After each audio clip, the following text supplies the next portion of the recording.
안녕하세요. 오늘 저희가 당신께서 보내주신 자료들 가지고 이 코스모스 생태계를 함께 좀 살펴보려고 합니다. 네, 안녕하세요.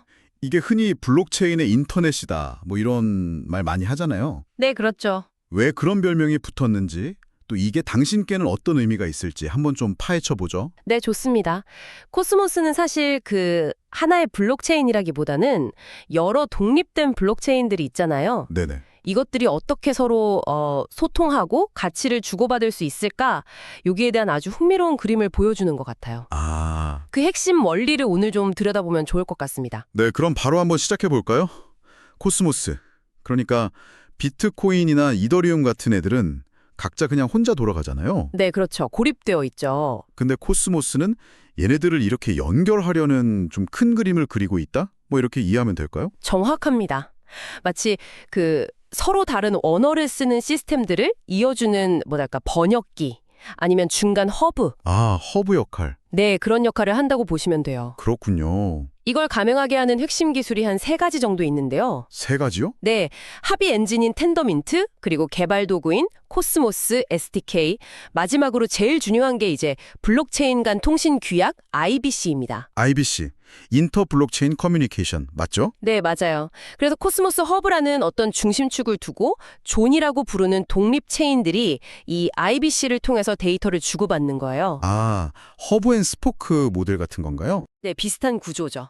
그래서 이게 단순히 여러 체인이 그냥 나열된 멀티 체인이 아니라 서로 대화하는 인터체인이라는 개념이 중요합니다. 인터체인. 네, 그 텐더민트 얘기가 나왔는데 요즘엔 이름이 코멧 BFT로 바뀌었다고 하던데요. 네, 맞아요. 리브랜딩 됐죠. 이게 코스모스 생태계의 속도랑 보안, 이걸 책임지는 핵심 엔진이라고 할 수 있어요. 네, PBFT라는 좀 독특한 합의 방식을 씁니다. PBFT, Practical Byzantine Fault Tolerance. 이게 뭐죠? 좀 어렵네요.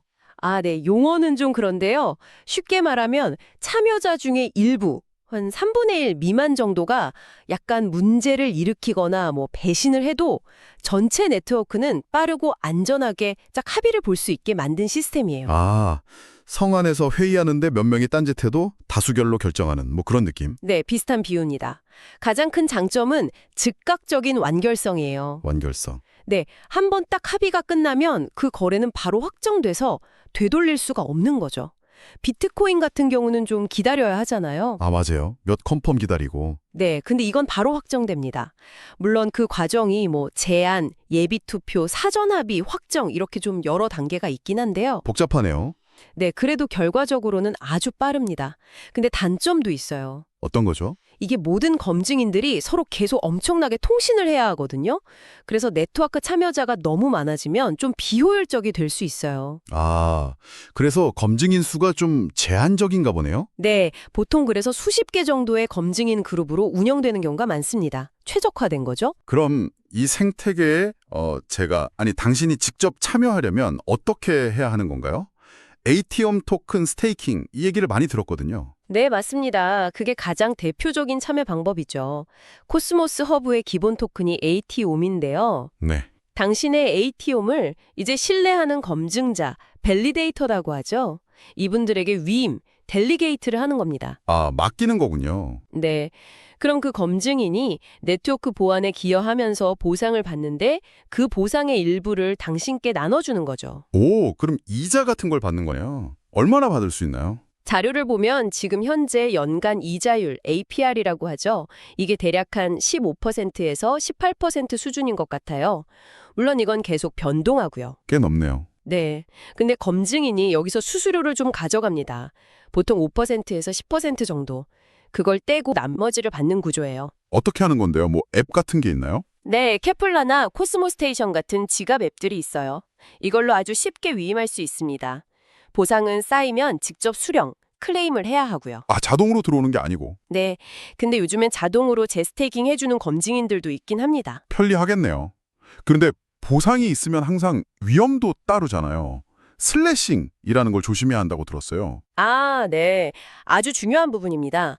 만약에 당신이 선택한 검증인이 뭔가 잘못을 하면 예를 들어 이중 서명을 한다거나 아니면 너무 오랫동안 오프라인 상태가 된다거나 하면요. 네. 당신이 맡긴 에이톰의 일부가 벌금처럼 깎일 수가 있어요. 이게 바로 슬래싱입니다. 아, 검증인 잘못인데 왜 제 돈이 깎이나요? 그렇죠. 검증인 책임이 크지만 그 검증인을 선택한 위임자에게도 연대 책임 비슷하게 영향이 가는 구조예요. 네트워크 보안을 그만큼 중요하게 생각하는 거죠. 손실이 클 수도 있나요? 과거 사례들을 보면 손실률은 보통 0.01%에서 한 5% 사이였던 것 같아요. 아주 크진 않지만 그래도 손실은 손실이니까요. 그럼 어떻게 해야 이 위험을 줄일 수 있을까요? 가장 좋은 방법은 역시 분산 투자입니다. 한 명의 검증인에게 전부 맡기지 마시고요. 여러 검증인에게 나눠서 위임하는 게 좋죠. 네네. 그리고 검증인을 고를 때 그 사람의 평판이나 운영 이력, 기술력, 또 얼마나 꾸준히 서버를 잘 돌리는지, 업타임이라고 하죠. 이런 걸 잘 봐야 합니다. 그런 정보는 어디서 보나요? 민트스캔 같은 사이트들이 있어요. 거기서 검증인들 상태를 모니터링 할 수 있습니다. 그리고 수수료가 낮다고 무조건 좋은 건 아니에요. 안정성이 더 중요할 수 있거든요. 그렇군요. 그리고 스테이킹 해지할 때 바로 못 찾는다고도 하던데요. 네, 맞아요. 언스테이킹이라고 하는데 신청하면 21일 동안 자금이 묶여 있습니다. 이것도 꼭 기억하셔야 해요. 21일. 꽤 기네요. 알겠습니다. 그럼 이제 생태계 전체는 좀 어떻게 돌아가고 있나요? 최근 소식들도 좀 궁금한데요. 네, 최근에 보면 에이티엄 자체 가격이나 거래량도 좀 늘면서 시장 관심이 높아지는 모습도 있고요. 비트코인에서 알트코인으로 자금이 좀 이동할 수 있다. 이런 얘기 나오면서 코스모스가 주목받는다는 분석도 있긴 한데요. 네. 근데 사실 더 중요한 건 기술적인 발전인 것 같아요. 기술 발전이요? 네, 그 IBC 프로토콜 있잖아요. 이게 계속 업그레이드 되면서 체인끼리 연결하는 게 더 가벼워지고 빨라지고 있어요. 특히 최근에는 IBC 유리카라는 걸 통해서 코스모스랑 이더리움, 이 두 거대 생태계가 직접 연결될 수 있는 길도 열렸어요.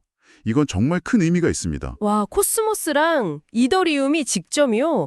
그럼 뭐가 좋아지나요? 일단 수수료가 줄어들 수 있고요. 서로 다른 체인에 흩어져 있던 유동성, 그러니까 자금들이 합쳐질 수 있게 되는 거죠. 훨씬 더 많은 것들이 가능해집니다. 대단하네요. 그리고 그 핵심 개발팀, 인터체인 랩스라고 있는데요. 여기서 계속 개발 인력을 보강하고 있다는 소식도 들려오고요. 생태계를 계속 키우겠다는 의지가 보이는 거죠. 네, 알겠습니다. 자, 그럼 오늘 이야기를 좀 정리해 볼까요? 코스모스는 텐더민트, 코멧 BFT죠. 그리고 IBC 같은 기술을 써서 서로 떨어져 있던 블록체인들을 연결하는 인터체인을 만들고 있다. 네, 맞습니다. 그리고 당신은 에이티엄 스테이킹으로 여기에 참여하고 보상도 얻을 수 있지만 슬래싱이라는 위험도 있으니 검증자를 신중하게 골라야 한다. 그렇죠. 분산 투자도 중요하고요. 21일 락업 기간도 기억해야 하고요. 네.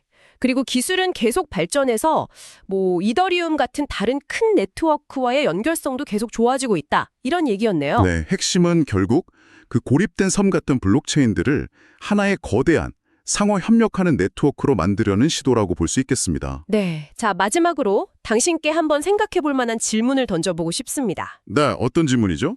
이렇게 IBC를 통해서 점점 더 많은 체인들이 코스모스 생태계에 연결될 거잖아요. 네. 그럼 그로 인해 생기는 가치들? 그 가치가 과연 어디로 모일 거라고 생각하시나요? 이 코스모스 허브, 즉 ATOM 토큰에 집중될까요? 아니면 연결되는 각각의 존들, 그 독립 체인들에 더 많이 분산되어 남게 될까요? 오, 흥미로운 질문인데요. 허브냐, 존이냐. 네. 오늘 저희가 살펴본 내용들을 바탕으로 한번 예측해 보시는 것도 재미있을